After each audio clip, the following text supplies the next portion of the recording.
अगला है, कोई डॉक्टर एक मरीज को खाने के लिए कुछ दवाइयां लिखता है और साथ ही गुड़, आंवला और हरी पत्तेदार सब्जियां जरूर खाने का सुझाव देता है। यह मरीज किस रोग से पीड़ित होना चाहिए? बताइए, बुखार से, मियादी बुखार से, मलेरिया से या एनीमिया से? किससे पीड़ित होगा? वो जो होगा आपका ऑप्शन नंबर 4 हो जाएगा, एनीमिया से वो पीड़ित होगा। तभी तो उसको गुड़, आंवला और हरी पत्तेदार सब्जियां खाने के लिए बोला है। ठीक है, अगला देखते हैं। अगला है आपका, निम्नलिखित में से कौन सा मच्छर से फैलने वाला रोगों का समुच्चय है? चिकनगुनिया, मलेरिया, मियादी बुखार। हैजा, dengue, malaria. Chikungunya, dengue, malaria. Chikungunya, हैजा, मियादी बुखार। कौन सा सही हो जाएगा? ये हो जाएगा आपका चिकनगुनिया, डेंगू और मलेरिया। ऑप्शन नंबर 3 जो है आपका सही हो जाएगा।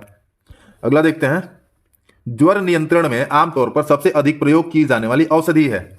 ज्वर को रोकने के लिए आमतौर पर सबसे अधिक प्रयोग की जाने वाली औषधि कौन सी है? ब्रूफेन है, पैरासीटामोल है, बी कॉम्प्लेक्स है या लिव 52 है? बताइए। ये जो है आपका, ये हो जाएगा पैरासीटामोल। ठीक है, बुखार में जो होता है, ज्वर में आपका पैरासीटामोल का जो है उपयोग किया जाता है। ठीक है, चलते हैं। प्लेग है क्या है? विषाणु जनित बीमारी है, कवक जनित बीमारी है, जीवाणु जनित बीमारी है या खनिज जनित बीमारी है? प्लेग जो चूहों से फैलता है, क्या है वो आपका जीवाणु जनित बीमारी है। Option number 3 is the right answer. अगला देखते हैं। अगला देखिए, निम्नलिखित में से रोग और उनके द्वारा प्रभावित अंगों के सुमेलन का सही विकल्प चुनना है। ये आपका रोग है और ये आपका प्रभावित अंग है। ठीक है, किस रोग से कौन सा अंग प्रभावित होता है? आइए देखते हैं। पीलिया से क्या प्रभावित होता है? पीलिया से आपका होता है लिम्फ ग्रंथि। ठीक है, लिम्फ ग्रंथि जो होता है वो आपका पीलिया से प्रभावित होता है। रेबीज से क्या होता है? प्रतिरक्षी तंत्र जो है आपका प्रभावित होता है। एड्स से आपका यकृत हो जाता है और फाइलेरिया से तंत्रिका तंत्र हो जाता है आपका प्रभावित। ठीक है, ये आपका सीधा सीधा लगा हुआ है। ठीक है, ताकि दिक्कत ना हो आपको समझने में। ऑप्शन नंबर 4 जो है आपका सही हो जाएगा। ठीक है, आइए चलते हैं। अगला क्वेश्चन है आपका, निम्नलिखित में से मच्छरों द्वारा फैलने वाले रोगों का समुच्चय कौन सा है? मियादी बुखार, हैजा, चिकनगुनिया, मलेरिया, एचआईवी एड्स या डेंगू? एचआईवी एड्स, हैजा, डेंगू, मलेरिया, चिकनगुनिया। बताइए, मच्छर द्वारा फैलने वाला रोग का समुच्चय कौन सा है? ये जो हो जाएगा आपका, ये हो जाएगा ऑप्शन नंबर 4, डेंगू, मलेरिया और चिकनगुनिया। ये किससे फैलता है? मच्छरों से फैलता है। ठीक है, अगला देखते हैं। अगला है आपका, मानवों के पेट में अमाशय का रस की प्रकृति डैश होती है और वह भोजन के पाचन में सहायता करता है। क्या होती है? अमाशय का रस की प्रकृति जो होती है कैसी होती है? उभयधर्मी होती है, उदासीन होती है, अम्लीय होती है या क्षारीय होती है? ये सीटेड सितंबर 2016 में आया था, देख लीजिए कैसी होती है। ये जो होता है आपका, ये क्षारीय होता है। ठीक है, ऑप्शन नंबर 4 जो है आपका सही हो जाएगा। ऐसे कौन सा गुण धातुओं में नहीं पाया जाता? आघातवर्धनीयता, चालकता, घनत्व या भंगुरता? कौन सा सही हो जाएगा? इसका हो जाएगा आपका भंगुरता। ऑप्शन नंबर 4 जो है वो सही हो जाएगा। अगला देखते हैं। चमकीली अधातु है ऑक्सीजन, आयोडीन, ग्रेफाइट या हीरा? कौन सा हो जाएगा? इसका हो जाएगा आपका जो चमकीली अधातु है वो है आपकी कौन सी? ये ग्रेफाइट हो जाएगा आपका। ठीक है, ऑप्शन नंबर 3 जो है वो सही हो जाएगा। अगला है, निम्न में से कौन सी धातुएं चुंबक से आकर्षित होती हैं? लोहा, निकेल, कोबाल्ट या सभी? कौन सा होता है? चुंबक जो है वो अपने तरफ किसको खींचता है, आकर्षित करता है? वो जो करता है आप लोहा को भी करता है, निकिल को भी करता है और कोबाल्ट को भी करता है। यानी ऑप्शन नंबर 4 जो है आपका ये सही हो जाएगा। कह रहा है यौगिकों के विषय में सत्य है। क्या पूछ रहा है? सत्य पूछ रहा है। इसका निश्चित रासायनिक अनुपात होता है। इनके घटकों को भौतिक क्रियाओं द्वारा अलग किया जा सकता है। यह कह रहा है पहला और दूसरा दोनों या इनमें से कोई नहीं। कौन सा हो जाएगा? सत्य पूछ रहा है यौगिकों के विषय में। इसका हो जाएगा आपका ऑप्शन नंबर 1। ठीक है, इनका निश्चित रासायनिक अनुपात होता है। ठीक है, ये सही है, बाकी ये जो है आपका गलत है। अगला देखते हैं। कह रहा है निम्नलिखित कथनों पर विचार कीजिए। थोड़ा छोटा कर दें। निम्नलिखित कथनों पर विचार कीजिए। यौगिकों के गुण उनके घटकों के गुण से अलग होते हैं। दूसरा है आपका मिश्रण किसी भी अनुपात में बिना रासायनिक संयोग के बनते हैं। तीसरा है वायु समाग मिश्रण है और चौथा कह रहा है दूध समाग मिश्रण है। कौन सा है सही है? बताइए। ये तो इसको देने का कोई जरूरत ही नहीं था, ऐसे ही कह देते 1 2 3 4 कौन सा सही है। ठीक है, इसका हो जाएगा आपका ऑप्शन नंबर 4, दूध जो है वो समांग मिश्रण है। ठीक है, अगला देखते हैं। अगला है आपका, ये भी आपका देखिए सुमेलित करना है।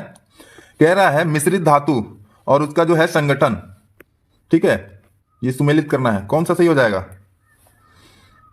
बताइए। इसका हो जाएगा आपका, पहले की तरह इसको लगा के रखें, इस्पात का हो जाएगा कार्बन लोहा, पीतल का तांबा जस्ता, कांस्य का तांबा टीन और कृत्रिम सोना का तांबा और एल्यूमिनियम। ठीक है, ऑप्शन नंबर 1 जो है आपका ये सही हो जाएगा। अगला देखते हैं। अगला है निम्नलिखित कथनों पर विचार कीजिए। यह मिश्रित धातु वायुयान, प्रेशर कुकर, उपग्रह आदि बनाने में उपयोग की जाती है। इस धातु के बारे में बात कर रहा है। कह रहा है यह मिश्रित धातु एल्युमिनियम, तांबा, मैग्नीशियम, मैग्नीज के मिश्रण से बनती है। बताइए किस धातु के बारे में बात कर रही है। ये जो कर रहा है आपका डुरालुमिन के बारे में बात कर रहा है, ठीक है ना। ठीक है, ऑप्शन नंबर 3 जो है इसका ये सही हो जाएगा। ठीक है, अगला देखते हैं। अगला है आपका निम्न में से कौन सर्वात्रिक विलायक है। ऑक्सीजन, जल, दूध या रक्त। कौन जो है सार्वत्रिक विलायक है। ये जो है आपका वो जल हो जाएगा। ठीक है, ऑप्शन नंबर 2 जो है वो सही हो जाएगा। अगला है आपका साधारण नमक और लोहे की छीलन को पदार्थों के किस गुण के आधार पर वर्गीकृत किया जा सकता है। पारदर्शिता के आधार पर, संपीड़ितता के आधार पर, विलेयता के आधार पर या तन्यता के आधार पर। किस आधार पर इसको वर्गीकृत किया जा सकता है। ये जो किया जा सकता है आपका वो विलेयता के आधार पर किया जा सकता है। ठीक है, अगला देखते हैं। अगला है जंग लगने के लिए अनिवार्य तत्व है। बताइए कौन से तत्व से जंग जो है वो लगता है। ऑक्सीजन, नमी या ऑक्सीजन और नमी दोनों या इनमें से कोई नहीं। कौन सा हो जाएगा सही। जंग लगने के लिए जो है आपका ऑक्सीजन और नमी दोनों की आवश्यकता है। ठीक है, यानी ऑप्शन नंबर 3 जो है वो आपका सही हो जाएगा। अगला देखते हैं।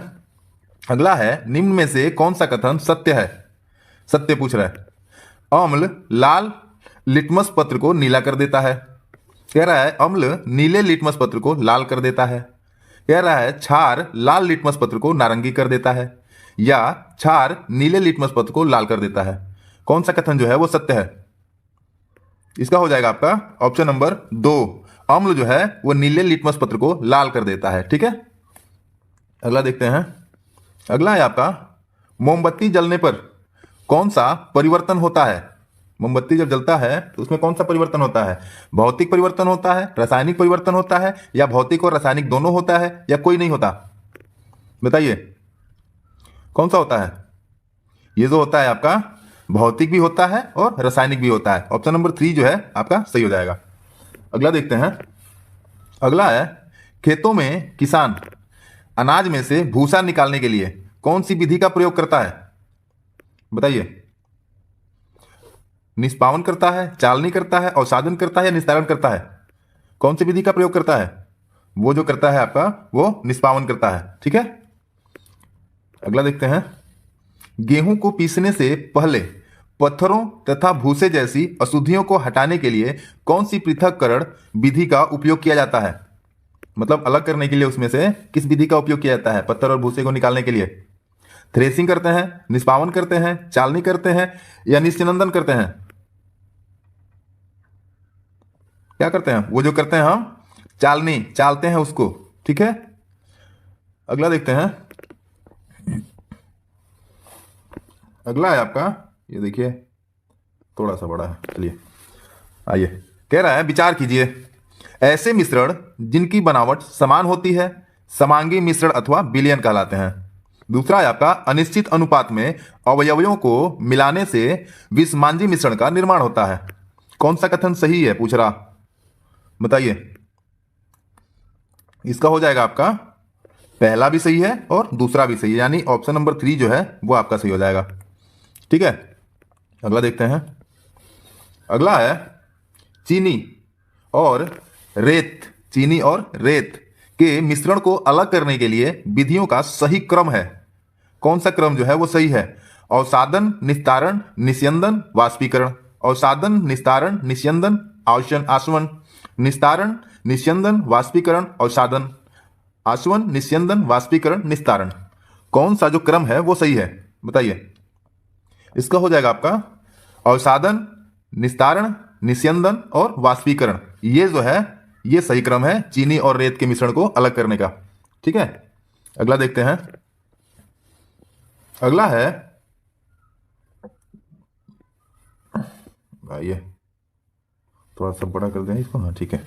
आइए, कह रहा है सुमेलित कीजिए, फल और सर्वाधिक उत्पादन किस फल का कहाँ पे सबसे ज्यादा उत्पादन होता है, बताइए।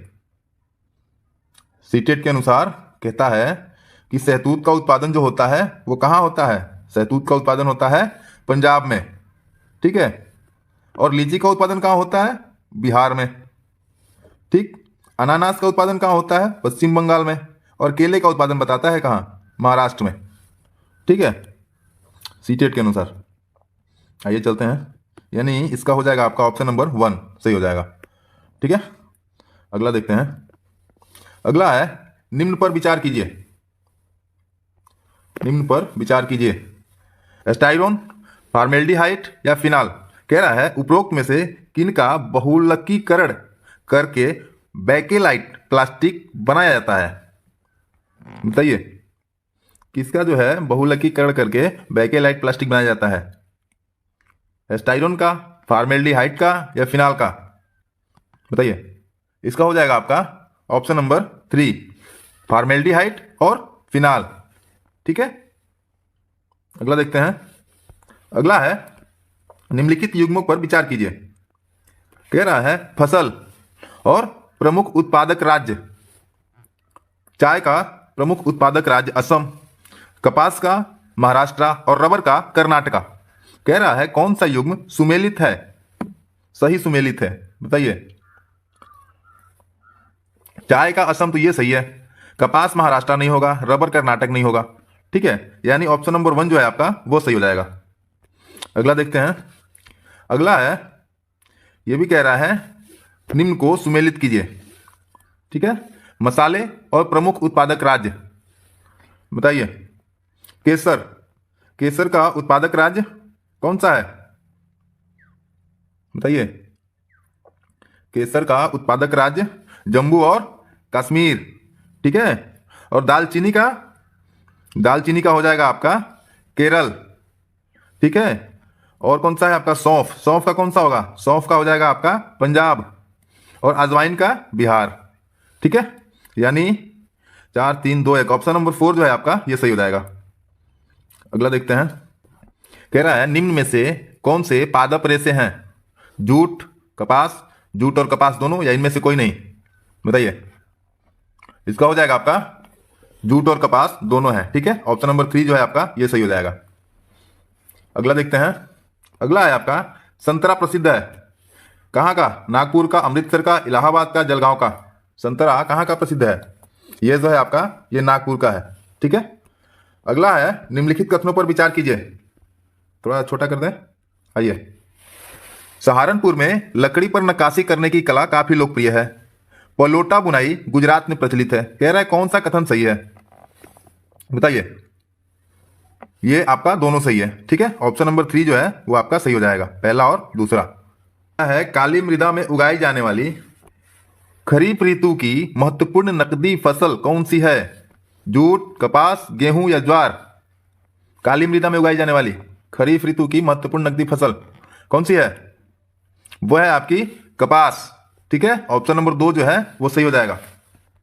अगला है साधारण कांच बनाने में प्रयुक्त पदार्थ है, सिलिका, विरंजक पदार्थ, कैल्शियम ऑक्साइड या ये सभी, कौन सा होगा, ये हो जाएगा आपका ऑप्शन नंबर 4 ये सभी, सिलिका भी है, विरंजक पदार्थ भी और कैल्शियम ऑक्साइड भी है, ठीक है। अगला देखते हैं। अगला है आपका एन, पी और के का अर्थ है क्या, नाइट्रोजन, फास्फोरस और पोटेशियम, नाइट्रोजन, फास्फोरस और कैल्शियम, नाइट्रोजन, पोटेशियम और केटाइन कंटेंट, नाइट्रोजन, फास्फोरस और एक रेडियो एक्टिवता सॉइल कंपोनेंट।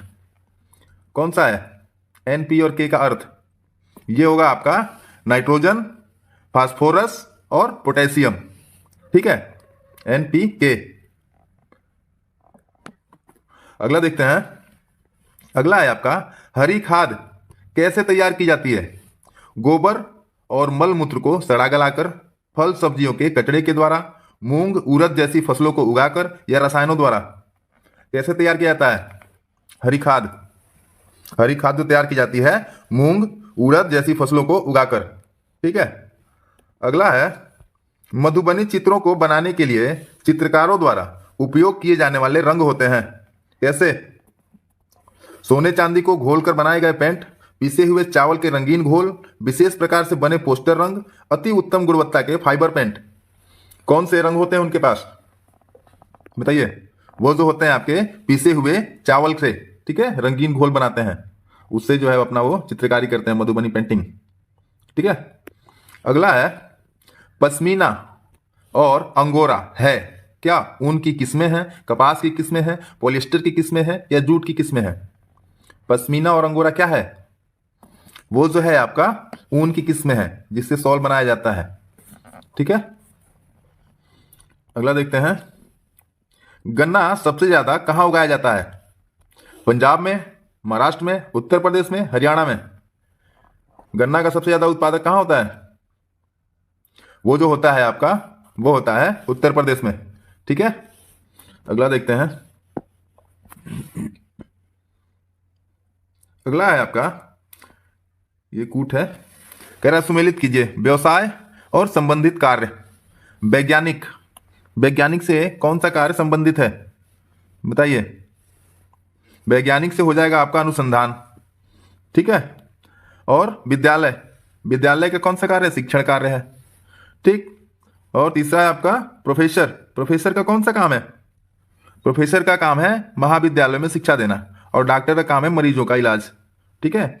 यानी 2, 1, 4 और 3, 2, 1, 4 और 3, ऑप्शन नंबर 2 जो है आपका ये सही हो जाएगा। अगला देखते हैं, निम्नलिखित कथनों पर विचार कीजिए। भिन्न भिन्न राज्यों में अलग अलग भाषाएं बोली जाती हैं। सिंधी भाषा राजस्थान, गुजरात और पंजाब में बोली जाती है। संस्कृत किसी राज्य विशेष में ही नहीं बोली जाती, बल्कि यह विद्वानों पंडितों द्वारा बोली जाती है। कह रहा कौन सा कथन सही है? बताइए। भिन्न भिन्न राज्यों में अलग अलग भाषाएं बोली जाती है, ये सही है। सिंधी भाषा राजस्थान, गुजरात और पंजाब में बोली जाती है, ये भी सही है। संस्कृत किसी राज्य विशेष में ही नहीं बोली जाती, बल्कि यह विद्वानों पंडितों द्वारा बोली जाती है, ये तो एकदम सही है। ठीक है। यानी 1, 2, 3, 1, 2, 1, 3 और 2, 3, यानी सब सही है। ठीक है। ऑप्शन नंबर 4 जो है आपका ये सही हो जाएगा। कथक किस क्षेत्र का शास्त्रीय नृत्य है? उत्तर प्रदेश, केरल, आंध्र प्रदेश, तमिलनाडु? बताइए। किस क्षेत्र का शास्त्रीय नृत्य है ये है आपका उत्तर प्रदेश का। ठीक है। ऑप्शन नंबर 1 जो है वो सही हो जाएगा। निम्नलिखित में रबी फसल कौन सी है? चावल, चना, मूंगफली या कपास? रबी फसल कौन सी है? वो है आपकी चना। ठीक है। अगला देखते हैं, कौन रासायनिक उर्वरक का उदाहरण नहीं है? यूरिया, पोटास, फॉस्फेट या कंपोस्ट? उर्वरक का उदाहरण नहीं है, बताइए। ये हो जाएगा आपका कंपोस्ट। ठीक है। अगला देखते हैं, तंबाकू की आदत किससे होती है? कोकीन से, कैफीन से, निकोटीन से या हिस्टामिन से?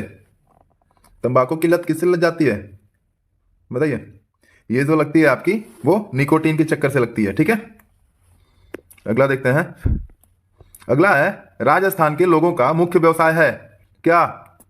राजस्थान के लोगों का मुख्य व्यवसाय क्या है? खनन, बेकरी, मुर्गी पालन या कृषि? राजस्थान के लोगों का जो मुख्य व्यवसाय है वो है आपका कृषि। ठीक है। ऑप्शन नंबर 4 जो है वो सही हो जाएगा। कह रहा है राजस्थान में निम्न में से किस स्थान पर शक्कर बनाने का कारखाना नहीं है? बताइए। यानी 3 जगह है, कहां पे नहीं है? वो जो है आपका निम्बाहेड़ा में नहीं है, बाकी ये तीनों जगह है। ठीक है। अगला देखते हैं, अगला है आपका, गणगौर का त्योहार मनाया जाता है कब? चैत्र शुक्ल तीज को, सावन शुक्ल तीज को, भाद्रपद कृष्ण पक्ष 8वीं को या चैत्र शुक्ल 9वीं को? कब मनाते हैं? ये जो मनाते हैं आपके चैत्र शुक्ल तीज को। ठीक है। ऑप्शन नंबर 1 जो है वो आपका सही हो जाएगा। ठीक है। अगला देखते हैं, राजस्थान में झीलों की नगरी है। राजस्थान में झीलों की नगरी है जयपुर, जोधपुर, उदयपुर या अजमेर? झीलों की नगरी कहां है राजस्थान में? वो है आपके उदयपुर में। ठीक है। अगला देखते हैं, विजय स्तंभ किसने बनवाया? महाराणा कुंभा, महाराणा सांगा, महाराणा प्रताप या महाराज जय सिंह? किसने बनवाया था विजय स्तंभ?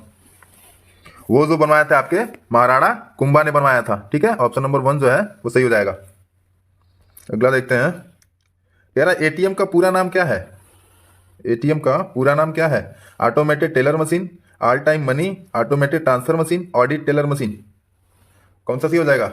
इसका हो जाएगा आपका option number 1 automated teller machine. ठीक है, अगला देखते हैं, कंप्यूटर के माध्यम से भेजे जाने वाले संदेश को कहते हैं क्या? एसएमएस, फैक्स, ईमेल या टेलीग्राम? क्या कहते हैं इसको? कहते हैं ईमेल, इलेक्ट्रॉनिक मेल। ठीक है, अगला देखते हैं, अगला है कश्मीरी चोंगा कहलाता है क्या? फिरन, अंगरखी, बुगतारी या अचकन? कश्मीरी चोगा क्या क्या कहलाता है? क्या कहलाता है? ये कहलाता है आपका फिरन। ठीक है, ऑप्शन नंबर 1 जो है सही हो जाएगा।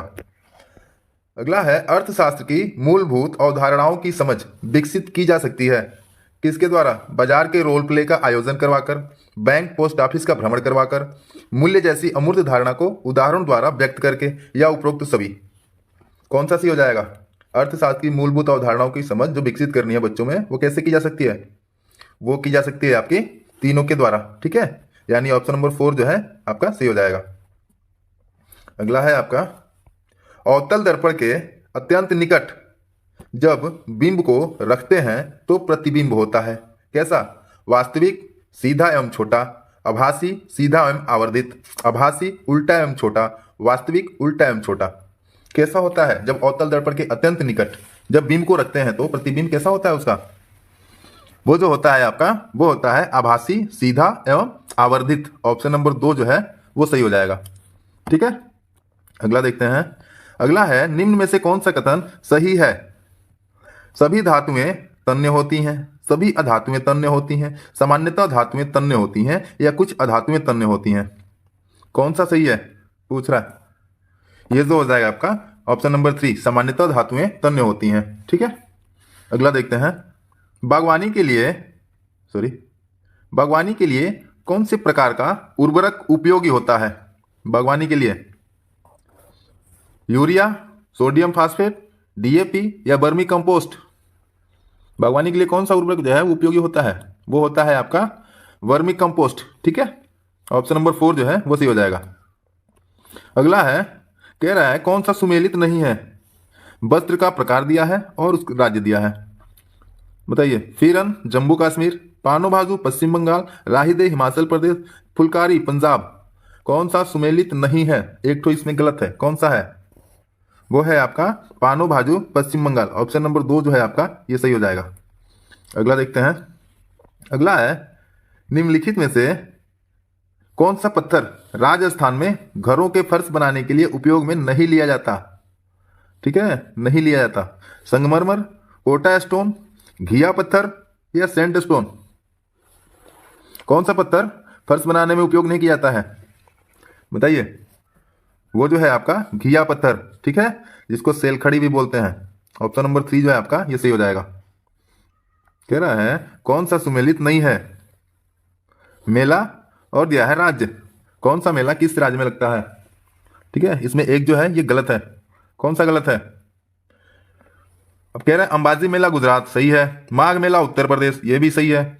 नैना देवी मेला असम, ये सही है, पता नहीं। बेणेश्वर मेला राजस्थान, ये आपका सही है।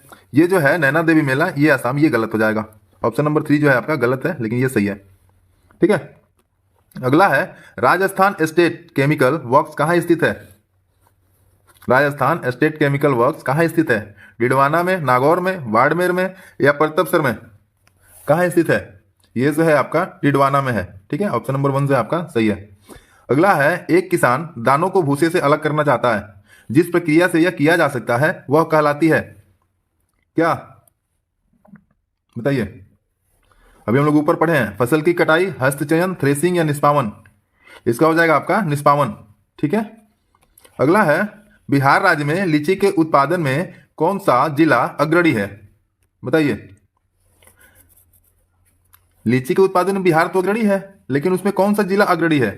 सबसे ज्यादा कहाँ होता है लीची, किस जिले में? वो जो होता है आपका मुजफ्फरपुर में होता है। ठीक है, अगला है निम्नलिखित में से कौन सा युग्म ठीक नहीं है?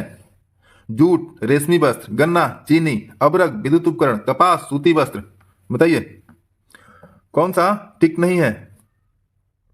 इसका हो जाएगा आपका जूट, रेशमी वस्त्र। ठीक है, ये आपका सही नहीं है। अगला है, निम्न में से कौन सी खरीफ की फसल नहीं है? नहीं है पूछ रहा है। चावल, गन्ना, गेहूं, मक्का। खरीफ की फसल नहीं है, कौन से? वह है आपकी गेहूं। ठीक है। अगला है, धातु में प्रस्तर किसे कहा जाता है? विटामिन को, बॉक्साइट को, मेटालाइट को या अयस्क को? धातु में प्रस्तर किसे कहा जाता है? ये कहा जाता है आपके अयस्क को। ठीक है। अगला देखते हैं, ये देखिए थोड़ा सा बड़ा है, सीटेट 2012 में आया था ये। चलिए आइए। कक्षा 5 के विद्यार्थी को घर्षण प्रकरण पढ़ाते समय शिक्षिका यह समझाने के लिए अनेक उदाहरण देती है कि घर्षण हमारे लिए कई तरीकों से उपयोगी है। उसके द्वारा किए गए निम्नलिखित उदाहरणों में से कौन सा गलत है? कह रहा है, पेन की नोक और पेपर के बीच होने वाले घर्षण के कारण ही हम लिख पाते हैं। हमारे जूतों और जमीन के बीच होने वाले घर्षण के कारण ही हम चल पाते हैं। ऊर्ध्वाधर रूप से ऊपर फेंकी गई वस्तु घर्षण के कारण हमेशा हमारे पास ही वापस आती है। यह कह रहा है, ब्रेक लगाने पर वाहन रुक जाती है। कौन सा कथन जो है गलत है पूछ रहा है। ठीक है, बताइए। इसका हो जाएगा आपका, ऊर्ध्वाधर रूप से ऊपर फेंकी गई वस्तु घर्षण के कारण हमेशा हमारे पास आके ही वापस आती है। यह आपका गलत हो जाएगा। ठीक है। अगला है आपका, रेत और नमक के मिश्रण को पृथक करने के लिए, अभी हम लोग ऊपर पढ़े हैं इसका। ठीक है, रेत और नमक के मिश्रण को पृथक करने के लिए प्रक्रियाओं के निम्न 4 क्रमों में से किसका उपयोग किया जाना चाहिए? मतलब कौन सा सही है? अभी हम लोग ऊपर इसको देखे हैं ना, बताइए। अवसादन, निस्तारण, निस्यंदन और वाष्पन, यही हम लोग पढ़े हैं ऊपर। ये वाला आपका सही हो जाएगा। ठीक है, ये क्रम जो है याद कर लीजिएगा, पूछ देता है। चलिए अगला है, मधुबनी चित्रों को बनाने के लिए चित्रकारों द्वारा उपयोग किए जाने वाले रंग होते हैं। ये देखिए सीटेट नवंबर में पूछा था 2012 में। सोने चांदी को घोलकर बनाए गए पेंट, पीसे हुए चावल के रंगीन घोल, यही हम लोग ऊपर पढ़े हैं ना, पीसे हुए चावल के रंगीन घोल। ऑप्शन नंबर 2 जो है आपका वो सही हो जाएगा। अगला देखते हैं। अगला है, कांसा जिसको ब्रॉन्ज बोलते हैं के विषय में जिसका उपयोग गोलकुंडा के किले में मिली तोप में से किया गया था। सही कथन चुनिए। कांसा तांबा तथा टीन की मिश्र धातु है। कांसा तांबा तथा प्लेटिनम की मिश्र धातु है। कांसा एक तत्व है। कांसा तांबा तथा जस्ता की मिश्र धातु है। कौन सा सही हो जाएगा? इसका हो जाएगा आपका ऑप्शन नंबर 1, कांसा तांबा तथा टीन की मिश्र धातु है। ठीक है। एक पश्मीना शाल लगभग डैश साधारण स्वेटरों के बराबर गर्म होता है तथा एक साधारण पश्मीना शाल को बुनने हेतु कितने घंटों का समय लगता है? बताइए। कह रहा है कितने स्वेटर के बराबर होता है और कितना समय लगता है एक शॉल को बनाने में। इसका हो जाएगा आपका, ये 10 स्वेटर के बराबर होता है। ठीक है, और जो 200 घंटे कम से कम इसमें लगते हैं एक शॉल को बनाने के लिए। ठीक है, ऑप्शन नंबर 3 जो है आपका ये सही हो जाएगा। अगला देखते हैं।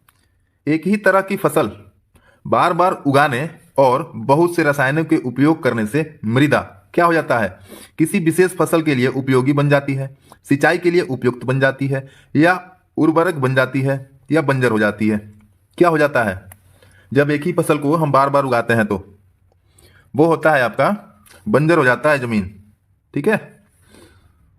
अगला देखते हैं। भारत में कृषि को प्रभावित करने वाले मौसम का सबसे महत्वपूर्ण तत्व है कौन सा? तापमान, आर्द्रता, पवन या वृष्टि? बताइए, कृषि को जो सबसे ज्यादा प्रभावित करता है कौन सा है? वो है आपका वृष्टि। ठीक है। अगला देखते हैं।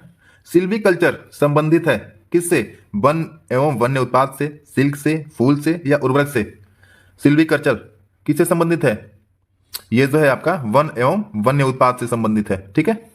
अगला देखते हैं। झूम खेती होती है कहाँ? केरल में, बिहार में, मेघालय में, तमिलनाडु में? झूम खेती कहाँ होती है? ये जो होती है आपकी मेघालय में होती है। ठीक है। अगला देखते हैं।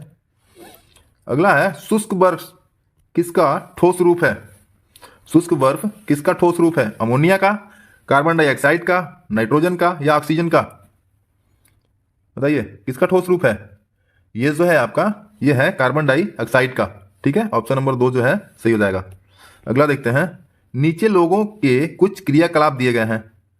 ये थोड़ा छोटा कर दें इसको, आइए चलिए।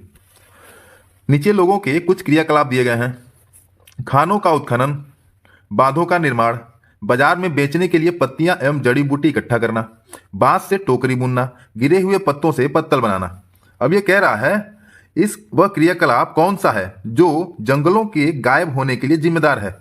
बताइए, इसमें से कौन सा काम करते हैं जिससे जंगल गायब हो रहे हैं। बताइए, इसका हो जाएगा आपका दूसरा बांधों का निर्माण, ठीक है, और हो जाएगा तीसरा बाजार में बेचने के लिए पत्तियां एवं जड़ी बूटी इकट्ठा करना, बांस से टोकरी बनाना, और हो जाएगा आपका गिरे हुए पत्तों से पत्तल बनाना, पांचवा। ठीक है, ये आपका हो जाएगा ऑप्शन नंबर 1, ये आपका सही हो जाएगा। ठीक है, अगला देखते हैं। अगला पूछ रहा है कांसे के बारे में सही कथन चुनिए। कांसा लोहे, चांदी तथा स्वर्ण की भांति एक तत्व है। कांसा तांबा तथा टीन से पिघलाकर तैयार किया जाता है। कांसा अत्यंत मजबूत होता है और इससे तोप तथा मूर्ति बनाई जाती है। कांसे के बर्तन एल्युमिनियम के बर्तनों की तुलना में हल्के और अधिक मजबूत नहीं है। कह रहा है कौन सा कथन सही है। बताइए, कौन सा कथन सही है। इसका हो जाएगा आपका ऑप्शन नंबर 2 और 3। ठीक है, ऑप्शन नंबर 2 जो है आपका ये सही हो जाएगा। अगला देखते हैं, संरक्षण या विनाश पुस्तक के लेखक हैं। संरक्षण या विनाश पुस्तक के लेखक है कौन। सरला बहन, वंदना शिवा, जिम कार्बेट या रस्किन बॉन्ड। कौन है। ये जो है आपके सरला बहन है। ठीक है, संरक्षण या विनाश पुस्तक के लेखक। अगला देखते हैं, मधुबनी चित्रकला के बारे में सही कथन चुनिए। ये आपका आया था सीटेट फरवरी 2014 में, देख रहे हैं। इन चित्रों को बनाने में नील, हल्दी, फूल, पेड़ों के रंग आदि का प्रयोग किया जाता है। इसके बारे में कह रहे हैं मधुबनी चित्रकला के बारे में। दूसरा है, इन चित्रों में इंसान, जानवर, पेड़, फूल, पंछी, मछलियां आदि दिखाए जाते हैं। यह लोक चित्रकला बहुत पुरानी है और इसका नाम मधुबनी नामक स्थान के नाम पर पड़ा। मधुबनी राजस्थान का अति प्रसिद्ध जिला है। कह रहा है कौन सा कथन सही है। बताइए, इसका हो जाएगा आपका, इस रंगों को बनाने में नील, हल्दी, फूल, पेड़ों के रंग आदि का प्रयोग किया जाता है। पहला तो आपका सही हो जाएगा। दूसरा है, इन चित्रों में इंसान, जानवर, पेड़, फूल, पंछी, मछलियां आदि दिखाई जाती है। ये भी सही है। यह लोक चित्रकला बहुत पुरानी है और इसका नाम मधुबनी नामक स्थान पर पड़ा। यह भी सही है। मधुबनी राजस्थान का अति प्रसिद्ध जिला है। ये अब गलत है, ये आपका बिहार का जिला है। ठीक है, ये आपका राजस्थान का नहीं है। यानी 1, 2 और 3, ऑप्शन नंबर 4 जो है आपका ये सही हो जाएगा। अगला देखते हैं, ब्रेल लिपि के बारे में नीचे दिए गए कथनों का अध्ययन कीजिए। ये कूट है, थोड़ा सा छोटा कर दें। चलिए आइए, ब्रेल लिपि के बारे में नीचे दिए कथनों का अध्ययन कीजिए। ब्रेल को मोटे कागज पर बिंदु या उभरे हुए बिंदु बनाकर लिखा जाता है। यह लिपि 8 बिंदुओं पर आधारित होती है। बिंदुओं की पंक्तियां किसी नुकीले औजार से बनाई जाती हैं। इसे उभरे बिंदुओं पर हाथ फेर कर पढ़ा जाता है। कह रहा है कौन सा कथन सही है। बताइए, सही कथन है कौन सा। इसका हो जाएगा आपका पहला, तीसरा और चौथा। ठीक है, ये आपका ऑप्शन नंबर 1 जो है ये सही हो जाएगा। अगला देखते हैं। अगला है, निम्नलिखित में से कौन सा रसायन आम पकाने में प्रयोग होता है। किसका प्रयोग करते हैं आम को पकाने के लिए। Calcium carbonate, calcium hydroxide, calcium carbide या कैल्शियम क्लोराइड। किसका प्रयोग करते हैं। हम जो करते हैं वो कार्बाइड का करते हैं ना, कैल्शियम कार्बाइड का प्रयोग करते हैं। ठीक है, किसी भी फल को पकाने के लिए। अगला देखते हैं, कौन सा प्रथम साहित्य स्रोत है। ऋग्वेद, सामवेद, यजुर्वेद या अथर्ववेद। प्रथम साहित्य स्रोत कौन सा है। यह है आपका ऋग्वेद। ठीक है, option number 1 is the right. अगला देखते हैं, निम्नलिखित में कौन सा अग्नीय चट्टानों का उदाहरण है। अग्नीय चट्टान का बेसाल्ट, चूना पत्थर, प्लेट या ग्रेफाइट। कौन सा होगा। इसका हो जाएगा आपका बेसाल्ट। ठीक है, आग्नेय चट्टान का उदाहरण है बेसाल्ट। ठीक है, अगला देखते हैं, सिख धर्म के संस्थापक निम्न में से कौन है। गुरु तेग बहादुर, गुरु गोविंद सिंह, गुरु अर्जुन देव, गुरु नानक देव। बताइए, सिख धर्म के संस्थापक कौन है। वो है आपके गुरु नानक देव। ठीक है, ऑप्शन नंबर 4 जो है वो सही है। भूकंप की तीव्रता की नापने का यंत्र है। भूकंप की तीव्रता किस यंत्र से नापते हैं? फिजियोग्राफ, सिस्मोग्राफ, कार्डियोग्राफ या बैरोग्राफ? किससे नापते हैं? वो जो नापते हैं हम, वो नापते हैं सिस्मोग्राफ से। ठीक है, ऑप्शन नंबर 2 जो है वो सही हो जाएगा। सत्यार्थ प्रकाश के लेखक का नाम है क्या? स्वामी दयानंद सरस्वती, स्वामी विवेकानंद, राजा राम मोहन राय, मदन मोहन मालवीय? सत्यार्थ प्रकाश के लेखक कौन है? इसके जो लेखक हैं वो है आपके स्वामी दयानंद सरस्वती। ठीक है, ऑप्शन नंबर 1 जो है वो सही है। बिहू भारत के किस राज्य का लोक नृत्य है? राजस्थान का, तमिलनाडु का, असम का या उत्तर प्रदेश का? बिहू कहाँ का लोक नृत्य है? ये जो है आपका बिहू जो है ये असम का लोक नृत्य है। ठीक है, ऑप्शन नंबर 3 हो जाए, ये सही हो जाएगा आपका। अभी हम लोग ऊपर पढ़े हैं हरी खाद के बारे में। हरी खाद से तात्पर्य है क्या? फसलों में कृमिनाशक डालना, लेग्यूमिनस पौधों की हरी फसल उगाना, मिट्टी में अपघटित कार्बनिक पदार्थ मिलाना या फसलों में ताजा बने पेस्टिसाइड डालना। क्या तात्पर्य है हरी खाद से? हरी खाद से जो तात्पर्य है मिट्टी में अपघटित कार्बनिक पदार्थ मिलाना। ठीक है, ऑप्शन नंबर 3 जो है आपका ये सही हो जाएगा। लोहे की छड़ को एक सिरे से गर्म करने पर उसका दूसरा सिरा भी गर्म हो जाता है।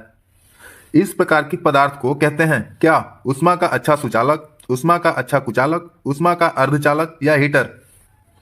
लोहे की एक छड़ को मतलब लोहे की छड़ के एक सिरे को गर्म करने पे उसका दूसरा सिरा भी गर्म हो जाता है। ऐसे पदार्थ को क्या कहते हैं? इसको हम लोग कहते हैं क्या? उष्मा का अच्छा सुचालक। ठीक है, आगे एक तरफ गर्म करो तो दूसरे तरफ भी वो गर्म हो जाता है। ठीक है, ऑप्शन नंबर 1 जो है आपका ये सही हो जाएगा। अगला देखते हैं।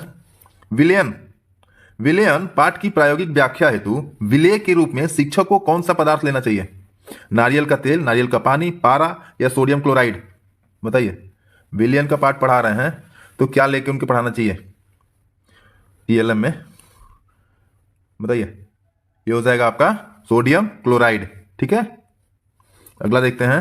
दूध का पाश्चीकरण कैसे किया जाता है?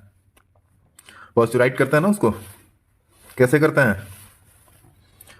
100 डिग्री सेल्सियस पर 15 मिनट तक या 90 डिग्री सेल्सियस पर 5 मिनट तक गर्म करके। 100 डिग्री सेल्सियस पर 15 मिनट तक या 90 डिग्री पर 32 मिनट तक गर्म करके। 71 डिग्री पर 15 मिनट तक या 62 डिग्री पर 5 सेकंड तक गर्म करके। 71 पर 15 सेकंड तथा 62 पर 32 मिनट तक गर्म करके। कैसे उसका पाश्चीकरण करेंगे दूध का? उसका जो हम करेंगे वो करेंगे 71 डिग्री सेल्सियस पर 15 सेकंड तथा 62 डिग्री सेल्सियस पर 32 मिनट तक गर्म करके। ठीक है, अगला देखते हैं। अगला है कांसा। 2 धातुओं का मिश्रण है। ये 2 धातुएं हैं कौन कौन सी? तांबा और जस्ता, तांबा और टीन, तांबा और लोहा, एल्युमिनियम और टीन। कांसा जो है वो किसका मिश्रण है? किन धातुओं का? ये हो जाएगा आपका तांबा और जस्ता का। ठीक है, अगला देखते हैं। ब्रेल लिपि में मोटे कागज पर उभरे हुए बिंदु बने होते हैं। यह लिपि आधारित होती है कितने बिंदुओं पे? बताइए, ये होती है आपकी 6 बिंदुओं पे। ठीक है, ऑप्शन नंबर 2 जो है आपका सही हो जाएगा। मिजोरम में की जाने वाली झूम खेती के विषय में निम्नलिखित कथनों का अध्ययन कीजिए। ये कूट करना है, चलिए। ठीक है, कथनों का अध्ययन कीजिए। कह रहा है एक फसल को काटने के पश्चात भूमि को कुछ वर्षों तक खुला छोड़ देते हैं। दूसरा है इस भूमि पर उगने वाले बांस और खरपतवार को काटकर जला दिया जाता है। बीज बोने से पहले भूमि की गहरी जुताई की जाती है। एक ही खेत में 3-4 भिन्न भिन्न प्रकार की फसलें उगाई जाती हैं। आवश्यकता अनुसार रासायनिक उर्वरकों और कीटनाशकों का उपयोग भी किया जाता है। अब कह रहा है कौन सा कथन जो है वो सही है? बताइए, इसका हो जाएगा आपका पहला सही है, दूसरा सही है और चौथा सही है, या तीसरा और पांचवा गलत है। यानी ऑप्शन नंबर 2 जो है ये सही हो जाएगा। अगला देखते हैं। ये भी आपका कूट करना है। यह आया था सीटेट फरवरी 2015 में। कह रहा है कांसा के बारे में निम्नलिखित कथनों का अध्ययन कीजिए। यह एल्युमिनियम, आयरन और कॉपर जैसा ही एक तत्व है। इसे भट्टी में कॉपर और टीन को पिघलाकर बनाया जाता है। आदिवासी लोग ब्रॉन्ज का उपयोग हजारों वर्षों से कर रहे हैं। ब्रॉन्ज की बनी वस्तुएं एल्युमिनियम की बनी वस्तुओं की तुलना में हल्की परंतु अधिक मजबूत और टिकाऊ होती है। कौन सा कथन जो है वो कह रहा है सही है? बताइए, इसका हो जाएगा दूसरा सही है और तीसरा सही है। ठीक है, ऑप्शन नंबर 2 जो है ये सही हो जाएगा। अगला देखते हैं। अगला है नीता आंध्र प्रदेश जाती है। और 2 साड़ियां खरीदती है जो खास तौर पर वहीं बनाई जाती है, वे क्या कहलाती है? आंध्र प्रदेश में जो साड़ियां बनती हैं वो क्या कहलाती हैं? पोचमपल्ली और कलमकारी, पोचमपल्ली और कांजीवरम, कलमकारी और चंदेरी, कलमकारी और कंथा। क्या होता है? ये होता है आपका पोचमपल्ली और कलमकारी। ठीक है, ऑप्शन नंबर 1 जो है ये आपका सही हो जाएगा। अगला देखते हैं। अगला है, निम्नलिखित में से कौन सा जोड़ा ठीक है? ये आपका सीटेट सितंबर 2015 में आया था, देख लीजिए। असम बिहू, ओडिशा भरतनाट्यम, तमिलनाडु लावडी, कर्नाटक कथक। कौन सा जो है ये जोड़ा जो है वो सही है? ये आपका असम और बिहू, बिहू जो नृत्य होता है वो असम में होता है, ये जो है आपका ये सही है, बाकी सब गलत है। अगला देखते हैं।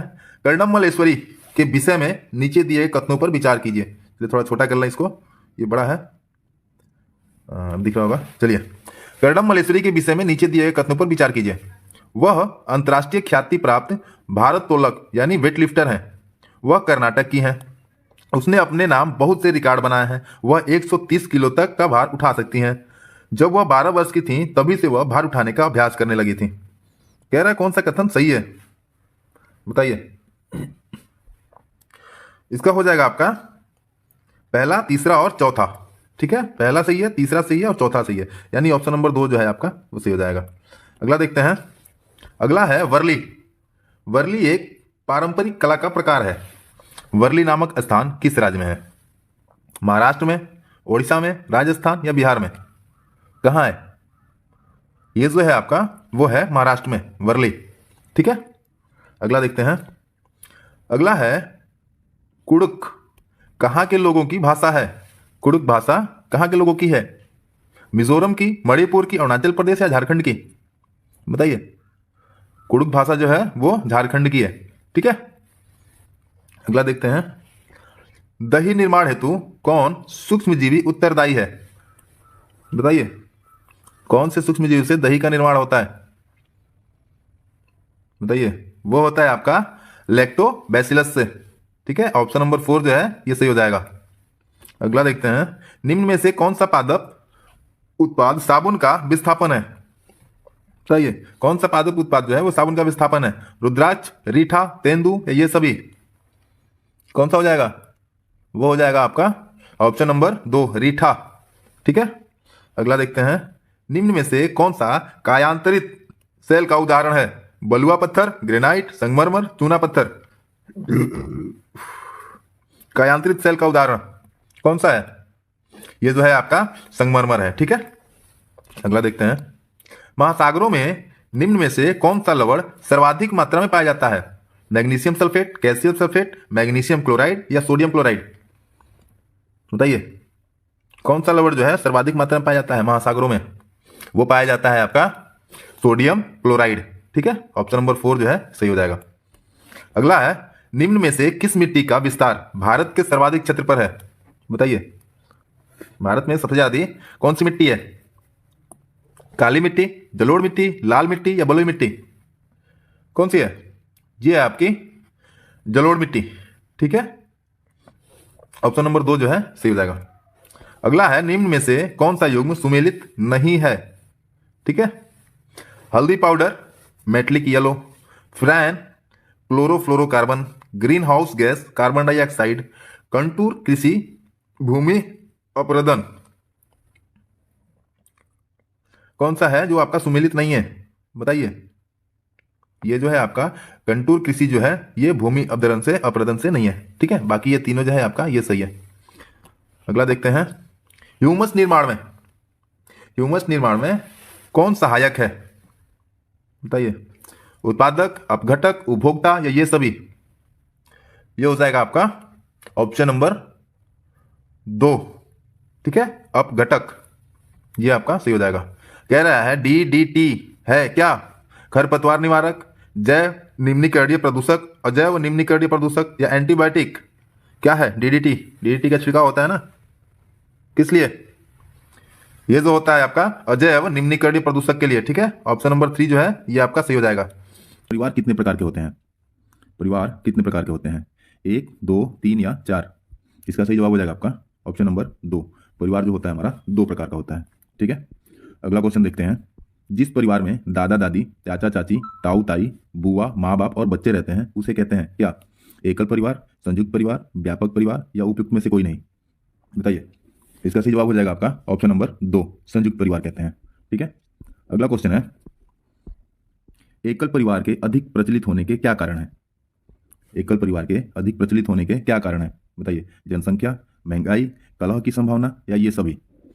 क्या कारण हो सकता है? एकल परिवार में क्या होता है कि आपकी कलह की संभावना जो होती है वो बहुत कम होती है। ठीक है। पति पत्नी के बीच जो होता है वो मधुर संबंध होता है। जनसंख्या की कम मात्रा भी होती है, महंगाई का भी प्रभाव कम पड़ता है। ठीक है। ये जो है आपका तीनों जो है आपका ये सही हो जाएगा, इसलिए ऑप्शन नंबर 4 जो है आपका ये सही होगा। एकल परिवार में कम लोग रहते हैं। ठीक है। अगला क्वेश्चन है, किसी परिवार को दर्शाया जाता है कैसे? पारिवारिक वृक्ष से, पारिवारिक बार चार्ट से, पारिवारिक पाई चार्ट से या किसी से भी? बताइए। परिवार को अगर दर्शाना हो, दिखाना हो तो कैसे आप बताएंगे परिवार के बारे में? वो जो हो जाएगा आपका पारिवारिक वृक्ष से। ठीक है। ऑप्शन नंबर ए जो है आपका सही हो जाएगा। अगला क्वेश्चन देखते हैं। अगला क्वेश्चन है, परिवार की कल्पना के पीछे आधारभूत तथ्य है। मानव का सामाजिक प्राणी होना, मानव का अकेला होना, कार्य करने में परेशानी होना या उत्तरदायित्वों के निर्वाह की भावना? क्या होगा? परिवार की परिकल्पना के पीछे आधारभूत तथ्य है क्या? इसका हो जाएगा आपका ऑप्शन नंबर 1, परिवार का सामाजिक प्राणी होना। मानव का सामाजिक प्राणी होना। ठीक है। अगला क्वेश्चन देखते हैं। छोटे बच्चों के समाजीकरण में खेलों द्वारा जो लाभ मिलता है वो क्या है? बालक की क्रियाओं का अन्य बालकों की तुलना में मूल्यांकन हो जाता है, बालक सामाजिक प्रत्याशाओं के अनुकूल समायोजन सीख लेता है, बालक शारीरिक रूप से विश्राम पा लेता है या बालक के शारीरिक एवं गामक विकासों को बढ़ावा मिलता है? क्या होगा? कौन सा लाभ होता है? बताइए। इसका हो जाएगा आपका ऑप्शन नंबर 2। ठीक है। बालक सामाजिक प्रत्याशाओं के अनुकूल समायोजन सीख लेता है। ठीक है। अगला क्वेश्चन देखते हैं। अगला है आपका, संयुक्त परिवारों में आश्रित व्यक्तियों की देखभाल में कोई परेशानी नहीं होती। आश्रितों में शामिल है कौन? वृद्ध, बच्चे, अस्वस्थ व्यक्ति या ये सभी? आश्रित, बताइए। संयुक्त परिवार में इसका हो जाएगा आपका ऑप्शन नंबर 4। ठीक है। ये सभी, वृद्ध भी शामिल हो जाएंगे, बच्चे भी, और जो बीमार व्यक्ति होते हैं, जो अस्वस्थ होते हैं, वो भी। ठीक है। अगला क्वेश्चन देखते हैं। निम्न में से कौन सा कथन सत्य है? सभी परिवारों के नियम एक जैसे होते हैं। माँ बाप से बच्चों में गुणों के स्थानांतरण को अनुवांशिकता कहते हैं। एक परिवार के सदस्यों की संख्या कभी घट बढ़ नहीं सकती। बच्चा स्कूल में सब कुछ सीखता है। कौन सा सही है? बताइए। इसका हो जाएगा आपका ऑप्शन नंबर 2, माँ बाप से बच्चों में गुणों के स्थानांतरण को अनुवांशिकता कहते हैं। ठीक है ना, ये आपका सही हो जाएगा। अगला क्वेश्चन देखते हैं।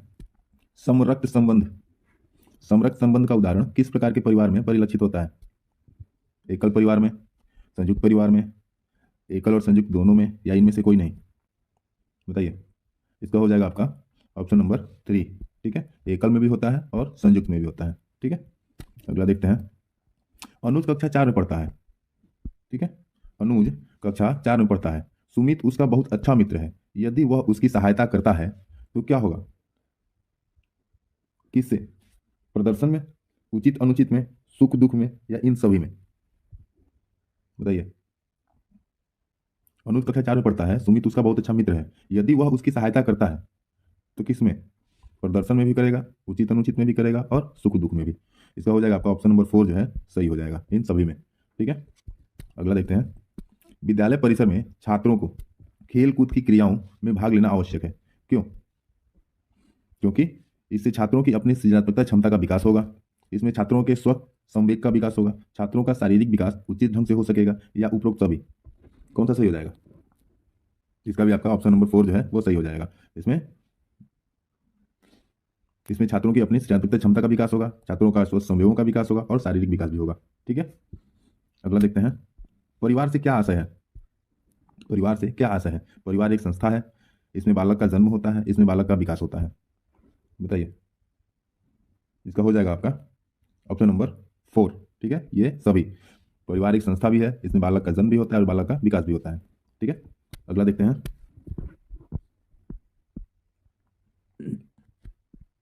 मैकाइवर के अनुसार परिवार में के कार्यों में क्या क्या शामिल है? मैकाइवर के अनुसार परिवार के कार्यों में क्या क्या शामिल है? घर के विभिन्न प्रावधान, आर्थिक क्रियाकलाप, शैक्षणिक क्रियाकलाप, लैंगिक व प्रजनन क्रियाकलाप।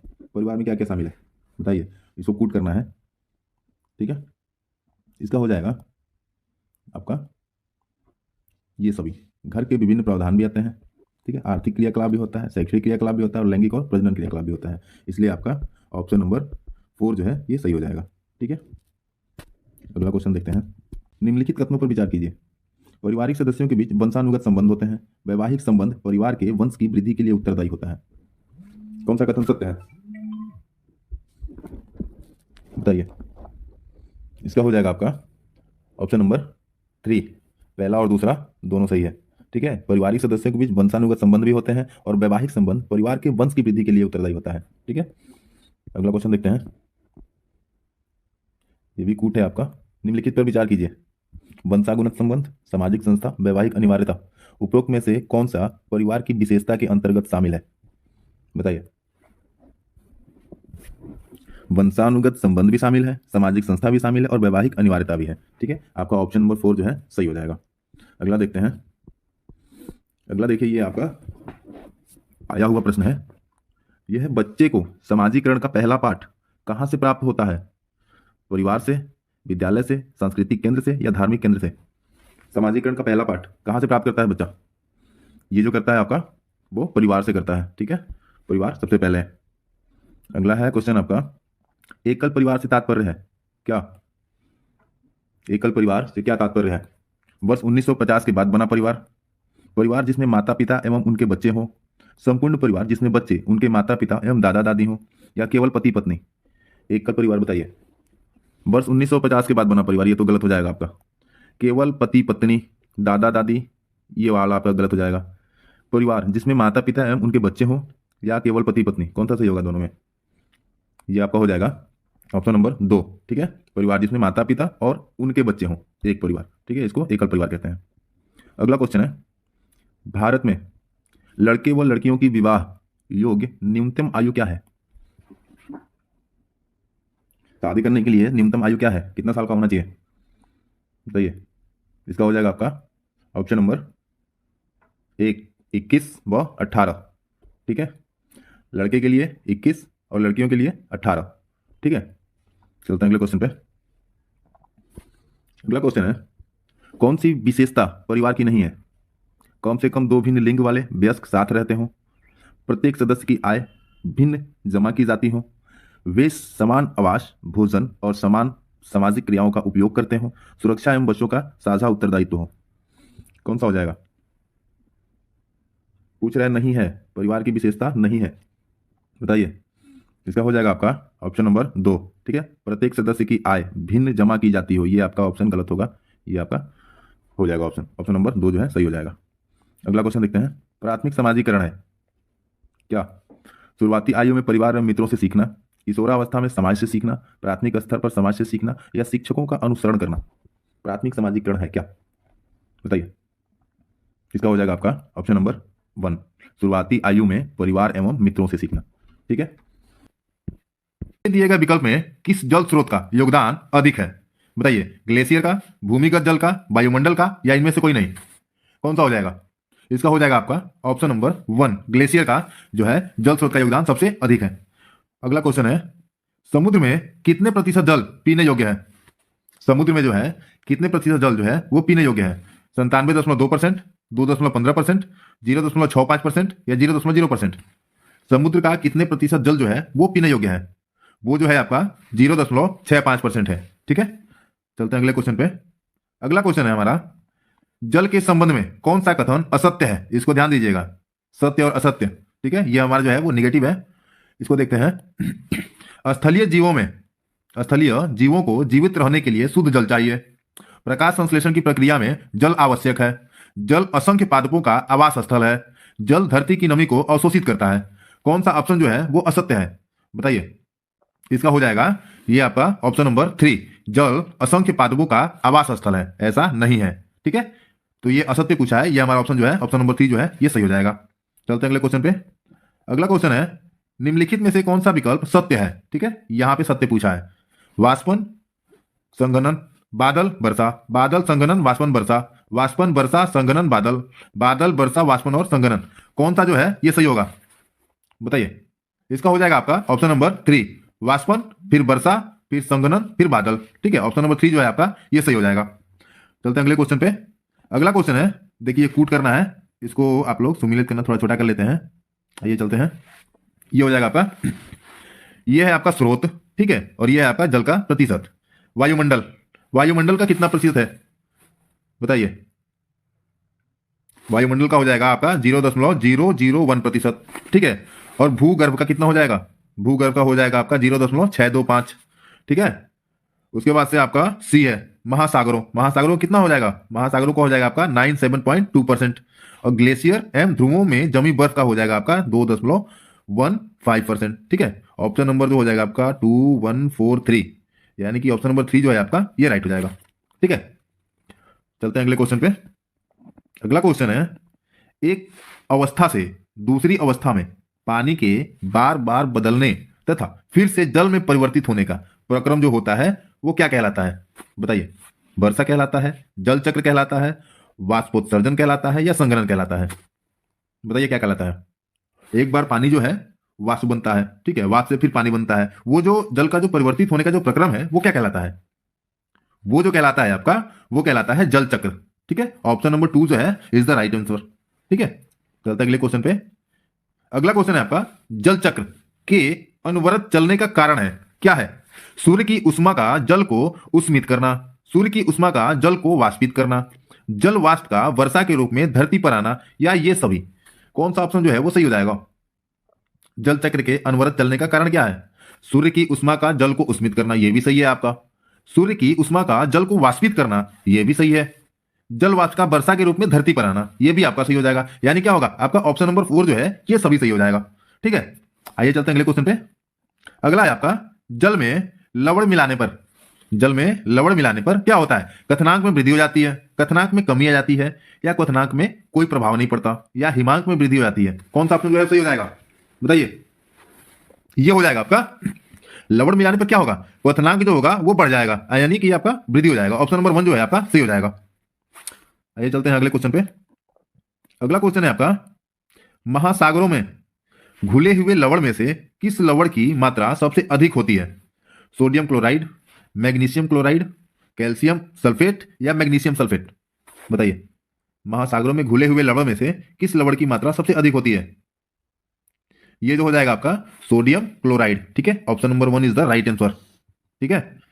अगला क्वेश्चन देखते हैं। निम्नलिखित कथनों पर विचार कीजिए, कह रहा है निम्नलिखित कथनों पर विचार कीजिए। तापमान को 0 डिग्री सेल्सियस से बढ़ाने पर बर्फ पिघलने लगता है। बर्फ को पिघलाने के लिए उष्मा ऊर्जा की आवश्यकता होती है। 1 ग्राम बर्फ को पिघलाने के लिए 336 जूल उष्मा की आवश्यकता होती है। अब यहां पूछ रहा है कौन सा कथन सत्य है। इसको थोड़ा छोटा कर लें, कूट है ये। आइए बताइए कौन सा सही हो जाएगा। ये हो जाएगा आपका ऑप्शन नंबर 4, ये सभी, ठीक है। 0.0 डिग्री सेल्सियस से बढ़ाने पर बर्फ जो है वो पिघलने लगता है, ये भी सही है आपका। बर्फ को पिघलाने के लिए उष्मा ऊर्जा की आवश्यकता होती है, ये भी सही है। 1 ग्राम बर्फ को पिघलाने के लिए 336 जूल उष्मा की आवश्यकता होती है, ये भी आपका सही है, ठीक है। यानी कि तीनों सही हो जाएगा। ऑप्शन नंबर 4 जो है आपका ये सही हो जाएगा। आइए चलते हैं अगले क्वेश्चन पे। अगला क्वेश्चन है आपका, सबसे अधिक लवणीय सागर है, मतलब लवणीय मतलब समझते हैं ना, नमक वाला, ठीक है। सबसे अधिक लवणीय सागर कौन सा है। अरब सागर है, भूमध्य सागर है, लाल सागर है, या मृत सागर है। कौन सा है बताइए। ये जो है आपका वो हो जाएगा मृत सागर, ठीक है। आइए चलते हैं अगले पे। अगला क्वेश्चन है, झील पर बर्फ जमने के बाद मछलियां जीवित रह लेती हैं क्योंकि जल का घनत्व कम होता है। झील के जल का घनत्व बर्फ से अधिक होता है, बर्फ का घनत्व अधिक होता है, या ये सभी। कौन सा सही हो जाएगा। ये हो जाएगा आपका, झील के जल का घनत्व बर्फ से अधिक होता है, ठीक है, इसलिए जो है वो मछलियां जीवित रह लेती हैं। अगला क्वेश्चन देखते हैं। देखिए अगला कूट करना है। अगला है आपका, निम्नलिखित कथनों पर विचार कीजिए। स्पर्श गंगा अभियान उत्तर प्रदेश में चलाया जा रहा है, तरुण भारत संघ राजस्थान से संबंधित है। कौन सा कथन सही है ये पूछ रहा है, बताइए। कूट करना है।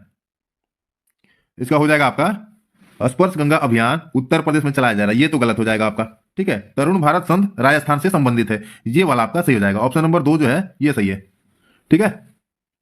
चलते हैं अगले क्वेश्चन पे। अगला क्वेश्चन है, जब बर्फीला पानी किसी गिलास में डाला जाता है तो गिलास की बाहरी सतह पर जल कण दिखाई पड़ने लगते हैं। इसका कारण क्या है? द्रवीकरण, वाष्पीकरण, उन्नयन या इनमें से कोई नहीं? क्या होगा? जब हम ठंडे पानी को किसी ग्लास में डालते हैं तो ग्लास के बाहर आप लोग देखते होंगे उसमें पानी आ जाता होगा बाहर से। उसको क्या कहते हैं? उसको कहते हैं हम लोग द्रवीकरण। ठीक है, ऑप्शन नंबर 1 जो है आपका सही हो जाएगा। ये चलते हैं अगले क्वेश्चन पे। अगला क्वेश्चन है, जब किसी बोतल में पानी भरा जाता है और उसे जमने दिया जाता है तो बोतल टूट जाती है। क्यों? क्योंकि पानी जमने पर फैलता है, बोतल हिमांक पर सिकुड़ती है, बोतल के बाहर का तापक्रम अंदर से ज्यादा होता है, पानी गर्म होने पर फैलता है। कौन सा सही हो जाएगा? इसका हो जाएगा आपका ऑप्शन नंबर 1, पानी जमने पर फैलता है। ठीक है, अगला क्वेश्चन देखते हैं। अगला जो है आपका थोड़ा सा बड़ा क्वेश्चन है, ऐसे ही आ रहे हैं आज के सीटेट के जो है एग्जाम में ना, ऐसे ही बड़े बड़े क्वेश्चन आ रहे हैं। देखिए, कह रहा है निम्नलिखित पर विचार कीजिए। अब इसको पढ़िए। इसकी वाहक एक मच्छर की प्रजाति है। इस प्रजाति के मादा मच्छर ही इसके कारक तथा वाहक हैं। ये मच्छर सामान्यतः दलदली तथा वर्षा वाले क्षेत्र में पाए जाते हैं, परंतु ये मच्छर सामान्यतः साफ तथा स्थिर पानी में ही वृद्धि करते हैं। यह रोग भारत तथा दक्षिण पूर्वी एशिया में व्यापक रूप से पाया जाता है। उपरोक्त विवरण में से निम्न में से किस रोग से संबंधित है? मलेरिया से, कैंसर से, हैजा से या अतिसार से? बताइए। ये जो कह रहा है, ये कह रहा है मलेरिया के बारे में। ठीक है, ऑप्शन नंबर 1 जो है आपका सही हो जाएगा। अगला क्वेश्चन देखते हैं। अगला है, निम्नलिखित कथनों पर विचार कीजिए। 22 मार्च को विश्व जल दिवस मनाया जाता है। जल का अधिकतम घनत्व 4 डिग्री सेल्सियस पर होता है। कह रहा है इसमें से सही कथन का चुनाव करिए। कौन सा सही हो जाएगा? 22 मार्च को विश्व जल दिवस मनाया जाता है? जरूर मनाया जाता है। और जल का घनत्व जो होता है वो 4 डिग्री सेल्सियस पर होता है। ठीक है, ऑप्शन नंबर 1 और 2 दोनों सही हो जाएगा, यानी ऑप्शन नंबर 3 जो है वो आपका सही है। यही चलते हैं अगले क्वेश्चन पे। अगला क्वेश्चन है, भारी जल प्राप्त किया जाता है अधिक समय तक जल के वैद्युत अपघटन से, जल में भारी लवण घोलकर, जल के आसवन से, या जल के सीए तथा एमजी की अशुद्धि पृथक करके, मतलब अलग करके। कैसे प्राप्त किया जाता है? इसका हो जाएगा आपका ऑप्शन नंबर 1, अधिक समय तक जल के वैद्युत अपघटन से। ठीक है, अगला क्वेश्चन देखते हैं। जल को हम किस तरीके से शुद्ध कर सकते हैं? जल को छानकर, जल को उबालकर, जल में क्लोरीन द्वारा, या उपरोक्त सभी तरीकों से? किससे किससे शुद्ध कर सकते हैं? इसका हो जाएगा आपका जल को छानकर भी शुद्ध कर सकते हैं, उबालकर भी शुद्ध कर सकते हैं, या क्लोरीन द्वारा भी शुद्ध कर सकते हैं। ठीक है, इसका जो है ऑप्शन नंबर 4 जो है ये सही हो जाएगा, सभी तरीकों से। अगला देखते हैं। अगला है आपका, निम्नलिखित में से कौन सा भारी जल के उपयोग में शामिल है? भारी हाइड्रोजन अर्थात ड्यूटीरियम के निर्माण में, नाभिकीय संयंत्रों के मंदक की भांति, तत्वों की कृत्रिम तत्वांतरण में। कूट करना है। कौन सा है जो भारी जल के उपयोग में शामिल है? बताइए। इसका हो जाएगा आपका तीनों। ठीक है, 1 2 3, यानी ये सभी। ऑप्शन नंबर 4 जो है आपका सही हो जाएगा। अगला देखते हैं। अगला है, निम्नलिखित पर विचार कीजिए। ये भी आपका कूट है। Calcium bicarbonate, magnesium bicarbonate, magnesium chloride. कह रहा है उपरोक्त में से कौन सा जल की कठोरता का कारण है? कौन सा है? ये तीनों में से कोई नहीं है। ठीक है, यानी कि ऑप्शन नंबर 4 जो है आपका सही हो जाएगा। ना तो 1 है और ना ही 2 है। अगला क्वेश्चन देखते हैं। अगला है आपका, कौन सी शुद्ध पेयजल की विशेषता है? रोगवाहक सूक्ष्म जीवों की उपस्थिति, आसवन द्वारा, आवश्यक मात्रा में घुली ऑक्सीजन, हानिकारक रसायनों की उपलब्धता। बताइए। इसका हो जाएगा आपका ऑप्शन नंबर 3, आवश्यक मात्रा में घुली ऑक्सीजन। अगला देखते हैं। अगला है आपका, निम्नलिखित कथनों पर विचार कीजिए। यह भी कूट करना है। शुद्ध पेयजल रंगहीन, गंधहीन, स्वच्छ तथा पारदर्शक होता है। जल को शुद्ध करने के लिए पोटेशियम परमैंगनेट या ब्लीचिंग पाउडर का उपयोग किया जाता है। उपरोक्त में से कौन सा कथन असत्य है? ये देखिएगा, यहां पे क्या पूछ रहा है? असत्य है। कौन सा कथन गलत है? बताइए। इसका हो जाएगा आपका ऑप्शन नंबर 4, ना तो 1 और ना ही 2। ठीक है, कोई भी गलत नहीं है, सब सही है। अगला क्वेश्चन देखते हैं।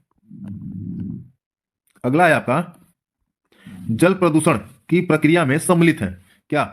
जलाशयों में अनैच्छिक पदार्थों का मिलना, जल का उपयोग हानिकारक हो जाना, जल के तापमान में परिवर्तन। और कह रहा है नीचे दिए गए कूट का प्रयोग करके सही उत्तर का चयन कीजिए। जल प्रदूषण की प्रक्रिया में सम्मिलित है क्या? इसका हो जाएगा आपका, ये तीनों सम्मिलित हैं। ठीक है, ऑप्शन नंबर 4 जो है आपका ये सही हो जाएगा। अगला देखते हैं, तो थोड़ा छोटा करना पड़ेगा, ये भी आपका कूट ही है। कह रहा है निम्नलिखित कथनों पर विचार कीजिए। जल शरीर में उपापचय की क्रिया में सहायक होता है।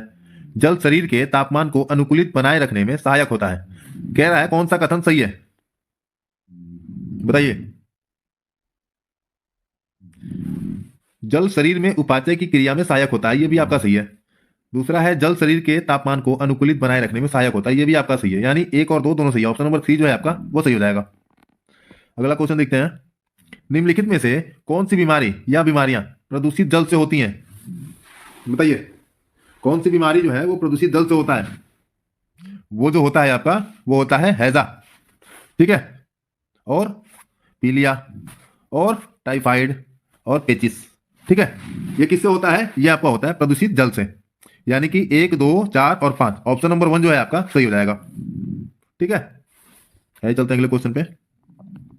अगला क्वेश्चन है, मिनीमाता रोग किस धातु के पानी में घुलने से होता है, बताइए। कैडमियम, पारा, तांबा या लोहा? मिनीमाता रोग किस धातु के पानी में घुलने से होता है? ये जो हो जाएगा आपका पारा, ऑप्शन नंबर 2 जो है सही हो जाएगा। अगला देखते हैं, अगला है आपका, दूषित जल से होने वाली बीमारियों से बचने के लिए क्या क्या करना चाहिए? पानी को उबालकर पीना चाहिए, पानी में शुद्धता बनाए रखने के लिए उनमें फिटकरी डालनी चाहिए, पानी में क्लोरीन भी मिलाना चाहिए। कौन कौन सा सही है, बताइए। इसका हो जाएगा आपका, पानी को उबाल कर पीना चाहिए, फिटकरी डाल के उबालना चाहिए और ये क्लोरीन भी मिलाना चाहिए। तीनों सही है, यानी ऑप्शन नंबर 4 जो है आपका ये सही हो जाएगा। अगला क्वेश्चन देखते हैं। अगला क्वेश्चन है, मलेरिया से संबंधित निम्न कथनों पर विचार कीजिए। रोनाल्ड रॉस को मलेरिया के कारक खोजने के कारण उन्हें नोबेल पुरस्कार दिया गया। सिनकोना की छाल से कुनैन प्राप्त की जाती है जो मलेरिया के उपचार में प्रयुक्त होती है। कौन सा कथन सही है? इसका हो जाएगा आपका ऑप्शन नंबर 4। ठीक है, ऑप्शन नंबर 4, ना तो 1 और ना ही 2। ठीक है, अगला देखते हैं। अगला है आपका, निम्न में से किस जल स्रोत का घनत्व सबसे अधिक है? बंगाल की खाड़ी का, अरब सागर का, उपरोक्त दोनों का समान है या उपरोक्त में से कोई नहीं, बताइए। किस जल का स्रोत का जो है घनत्व सबसे अधिक है? ये जो है आपका ये दोनों का एक बराबर, यानी ऑप्शन नंबर 3 जो है आपका ये सही हो जाएगा, उपरोक्त दोनों का समान है। अगला देखते हैं, बाढ़ आने के क्या कारण होते हैं? बाढ़ आने के क्या कारण होते हैं? बांधों का टूट जाना या एकाएक अतिरिक्त पानी का निकासी, नदियों के उद्भव क्षेत्र में वनों का विनाश होना, मौसमी तूफान या बादल फटने के द्वारा। किसके द्वारा होता है कूट करना? ये जो होता है बांधों का टूट जाना इसके द्वारा भी होता है, नदियों में उद्भव वनों का विनाश होना इसके द्वारा भी होता है, और मौसमी तूफान या बादल फटने के द्वारा भी होता है। यानी ऑप्शन नंबर 4 जो है आपका ये सही हो जाएगा, ये सभी। ठीक है, चलते हैं अगले क्वेश्चन पे। ये देखिए, विगत वर्षों में जो पूछा गया है तो उस क्वेश्चन पे हम लोग आ गए। जल जनित रोग है कौन सा? जल जनित जो रोग है वो कौन सा है? अतिसार, छोटी माता, रक्ताल्पता या मस्तिष्क ज्वर? जल जनित रोग कौन सा है? ये आपको अतिसार हो जाएगा। ठीक है, अगला देखते हैं। 71% पृथ्वी का तल ढका हुआ है किससे? भूमि से, हवा से, जल से या कोयले से? बताइए, किससे ढका हुआ है? 71% पृथ्वी का तल जो है किससे ढका हुआ है? वो जो ढका हुआ है आपका जल से ढका हुआ है। ठीक है, अगला देखते हैं। विश्व में जल संकट का प्रमुख कारण क्या है? जल संकट का प्रमुख कारण क्या है? नगरीकरण, औद्योगिकरण, विश्व के तापमान में वृद्धि, अम्ल वर्षा। कारण क्या है जल संकट का? बताइए। वो जो होगा आपका नगरीकरण के कारण है। ठीक है, इसका जो मुख्य कारण है वो नगरीकरण है। अगला देखते हैं। अगला है आपका क्वथन। क्वथन मतलब उबलना और वाष्पीकरण में अंतर है क्या? क्वथन से द्रव का आयतन कम हो जाता है जबकि वाष्पीकरण में नहीं। क्वथन में द्रव से वाष्प में परिवर्तन देखा जा सकता है जबकि वाष्पीकरण देखा नहीं जा सकता। ये देखिए, सीटेट जून 2011 में पूछा गया है। क्वथन से जल की अवस्था बदल जाती है जबकि वाष्पीकरण में नहीं। वाष्पीकरण किसी भी तापमान पर हो सकता है जबकि क्वथन नहीं। कौन सा कथन सही है बताइए। इसका हो जाएगा आपका ऑप्शन नंबर 4, वाष्पीकरण किसी भी तापमान पर हो सकता है, ठीक है, जबकि क्वथन नहीं हो सकता। ऑप्शन नंबर 4 जो है आपका ये सही हो जाएगा। अगला क्वेश्चन देखते हैं। अगला क्वेश्चन है, नींबू साधारण पानी में डूब जाता है लेकिन नमकीन पानी में तैरता रहता है, क्यों? क्योंकि नींबू का घनत्व नमकीन पानी में अधिक हो जाता है, नींबू का घनत्व नमकीन पानी में कम हो जाता है, नमकीन पानी का घनत्व साधारण पानी के घनत्व से अधिक होता है, या साधारण पानी का घनत्व नमकीन पानी के घनत्व से अधिक होता है। कौन सा ऑप्शन सही हो जाएगा बताइए? इसका हो जाएगा आपका नमकीन पानी का घनत्व जो है वो साधारण पानी के घनत्व से अधिक होता है, ठीक है, इसलिए जो है वो नींबू डूब जाता है, ठीक है। अगला क्वेश्चन देखते हैं। अगला क्वेश्चन है, संसार में अधिकतम ट्यूबवेल किस देश में है? अमेरिका में, ऑस्ट्रेलिया में, चीन में या भारत में? ट्यूबवेल जो है वो किस देश में सबसे अधिक है? ये जो है आपके भारत में जो है वो सबसे अधिक है, ठीक है। अगला देखते हैं, बोर्ड 5। बोर्ड 5 जो है वो क्या है बताइए? Biochemical oxygen demand in 5 hour, biochemical oxygen demand in 5 days, biochemical oxygen demand in 5 month, या biochemical oxygen demand in 5 minutes. इसका फुल फॉर्म पूछ रहा है, क्या है ये board 5?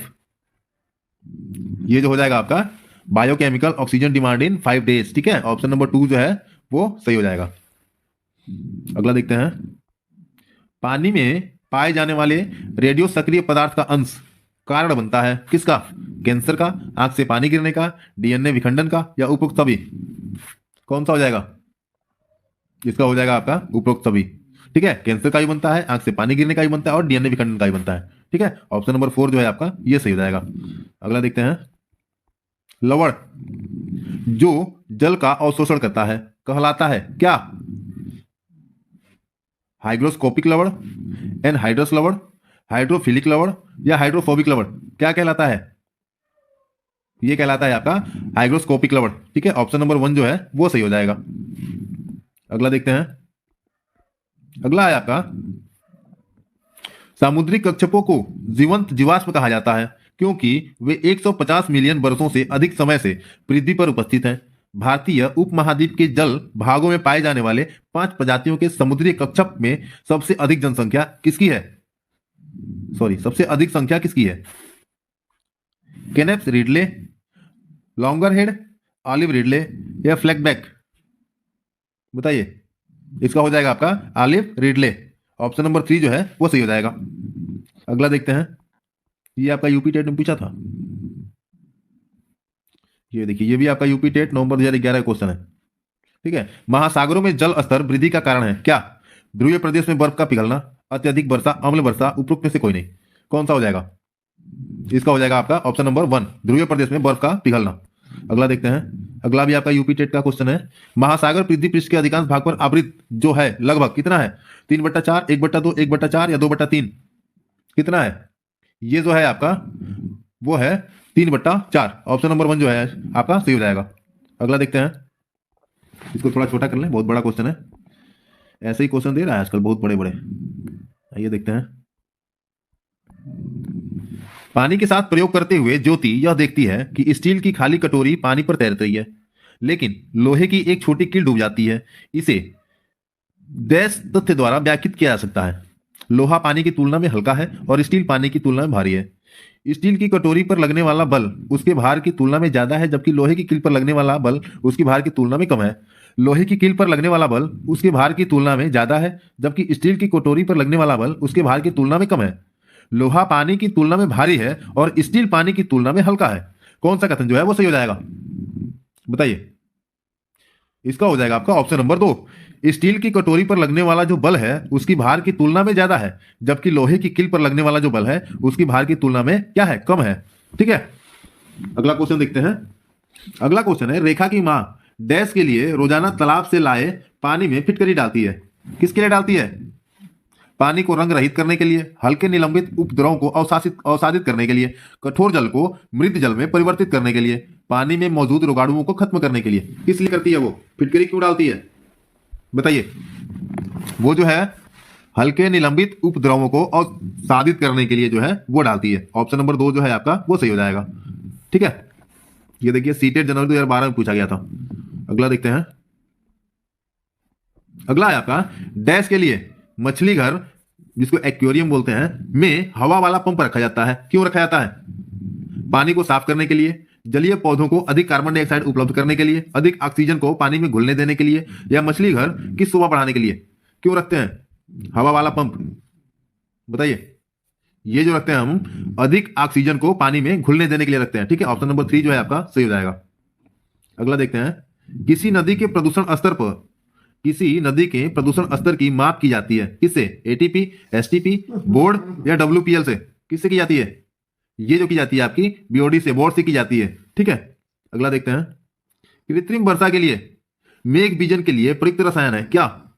Silver nitrate, potassium bromide, silver iodide या पोटेशियम नाइट्रेट? कौन सा है? ये जो है आपका सिल्वर आयोडाइड है। ठीक है, ऑप्शन नंबर 3 जो है आपका सही हो जाएगा। अगला देखते हैं। उस वैज्ञानिक का क्या नाम है जिसने सर्वप्रथम मच्छर के पेट के अंदर ताक झांकी और यह सिद्ध किया कि मलेरिया मच्छर से फैलता है, तथा इस अनुसंधान के लिए दिसंबर 1902 में चिकित्सा के क्षेत्र में नोबेल पुरस्कार दिया गया उसको? कौन है बताइए? वो जो है आपका वो है रोनाल्ड रॉस। ठीक है, ऑप्शन नंबर 1 जो है आपका सही हो जाएगा। अगला देखते हैं। अगला है आपका स्पर्श गंगा अभियान का मुख्य उद्देश्य है क्या? बताइए। स्पर्श गंगा अभियान का मुख्य उद्देश्य क्या है? वो जो है आपका गंगा की स्वच्छता है। ठीक है, अगला देखते हैं। मिनी माता रोग। मिनी माता रोग प्रदूषण जनित रोग है जो परिणाम है किसका? समुद्र में बिखरे तेल का, वायुमंडल में आर्सेनिक जमा होने का, औद्योगिक पारा अपशिष्ट को पानी में छोड़ने का, मनुष्य के कार्बनिक अपशिष्ट को पीने के पानी में छोड़ने का। किसका कारण है? परिणाम है मतलब। बताइए। ये जो है आपका ऑप्शन नंबर 3 जो है वो सही हो जाएगा। औद्योगिक पारा अपशिष्ट को पानी में छोड़ने का परिणाम है। ठीक है, मिनी माता रोग जो है उसी का परिणाम है। अगला देखते हैं। अगला है आपका भारत की किस राज्य में पानी पंचायत प्रारंभ हुई? केरल में, राजस्थान में, उत्तर प्रदेश में, महाराष्ट्र में? कहां हुई थी? ये जो हुई थी आपकी वो हुई थी महाराष्ट्र में। ठीक है, पानी पंचायत जो हुआ था वो आपका महाराष्ट्र में हुआ था। अगला देखते हैं। अगला है आपका भूमिगत जल स्तर को उसके प्राकृतिक स्तर पर पुनः लाने के लिए निम्न में से कौन सा उपाय सर्वथा उचित है? पारंपरिक फसलों का उगाया जाना, धान और गन्ने के उगाने का क्षेत्रफल बढ़ाया जाना, पाताल तोड़ कुओं का अधिक निर्माण किया जाना, औद्योगिकरण को बढ़ावा दिया जाना। कौन सा सही हो जाएगा? बताइए। इसका जो हो जाएगा आपका ऑप्शन नंबर 3 जो है वो सही हो जाएगा। पाताल तोड़ कुओं का अधिक निर्माण किया जाना। ठीक है, अगला देखते हैं। अगला है आपका मृत सागर। ये जो मृत सागर जो है वो क्या है? ऐसा सागर जिसका पानी जहरीला होता है, ऐसा सागर जो सभी महासागरों व सागरों से ज्यादा नमकीन है, ऐसा सागर जिसमें ज्वार भाटे बहुत तीव्र गति से आते हैं, ऐसा सागर जिसमें जहाज चलाना खतरनाक होता है। मृत सागर क्या है? कैसा सागर है वो? बताइए। वो जो है आपका जिसमें ज्यादा नमकीन होता है जो सागर, उसे मृत सागर कहते हैं। ऐसा सागर जो सभी महासागरों और सागरों से ज्यादा नमकीन होता है, ठीक है, उसे क्या कहते हैं? मृत सागर कहते हैं। ऑप्शन नंबर 2 जो है आपका वो सही हो जाएगा। अगला देखते हैं। कह रहा है कौन सी बीमारी दूषित जल पीने से फैलती है? एड्स, टाइफाइड, एनीमिया या टिटनेस? गंदा पानी पीने से कौन सी बीमारी फैलता है? बताइए। वो जो फैलता है आपका वो टाइफाइड होता है। ठीक है, दूषित जल से टाइफाइड होता है। अगला देखते हैं। एक गिलास पानी में चुटकी भर नमक घोल दिया जाए तो जल का स्तर क्या होगा? बढ़ जाएगा, घट जाएगा, एक समान रहेगा या इनमें से कोई नहीं? क्या होगा अगर उसमें थोड़ा सा नमक घोल दिया है? तो वो जो होगा आपका एक समान रहेगा। ठीक है, ना घटेगा और ना ही बढ़ेगा। निम्नलिखित में से कौन सी बीमारी रुके या इकट्ठा हुए पानी से हो सकती है? मलेरिया, पोलियो, निमोनिया, चेचक? बताइए। इसका हो जाएगा आपका ऑप्शन नंबर 1 मलेरिया। रुके हुए पानी या इकट्ठा हुए पानी से कैसे होता है? उससे मच्छर हो जाता है, मच्छर जो काटते हैं उससे मलेरिया हो जाता है। ठीक है, मच्छरों के प्रजनन की रोकथाम के लिए ठहरे पानी पर तेल डालने की सलाह दी जाती है। ऐसा इसलिए है क्योंकि तेल ऑक्सीजन की आपूर्ति को काट देता है जिससे मच्छरों का प्रजनन थम जाता है। मच्छरों को तेल द्वारा विकसित किया जाता है, मच्छर तेल द्वारा मर जाते हैं, मच्छर तेल की परत में फंस जाते हैं। कौन सा ऑप्शन सही हो जाएगा? इसका हो जाएगा आपका ऑप्शन नंबर 1 तेल ऑक्सीजन की आपूर्ति को काट देता है। ठीक है, जिससे मच्छरों का जो है वो प्रजनन जो होता है वो थम जाता है। अगला देखते हैं। अगला है पृथ्वी की सतह का कितना प्रतिशत भाग जल से घिरा हुआ है? 7%, 71, 77 या 80? बताइए। इसका हो जाएगा आपका 71, 71% जो है वो जल से घिरा हुआ है। अगला देखते हैं।